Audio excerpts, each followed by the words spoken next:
In front of me is LG K62+, and let me show you how to activate developer mode on this phone.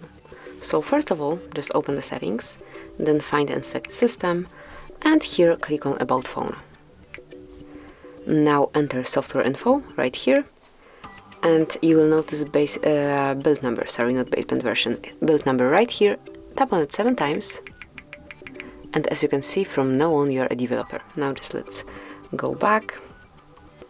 And from now on, developer options are right here. So you can smoothly click to open, and now you can use all super features which you just unlocked. So for example, if you'd like to activate show screen updates, mark it, and as you can see from now on, it is active. If you'd like to switch it off, just unmark the switcher. And it works the same way for any of those functions of those options. So smoothly pick the operation that you would like to perform, pick the feature that you would like to apply, and smoothly click on the switcher. Then whenever you'd like to switch developer mode off, just unmark this switcher, and as you can see, it is no longer active. So that will be all. This is it. Thank you for watching. Please subscribe our channel and leave the thumbs up.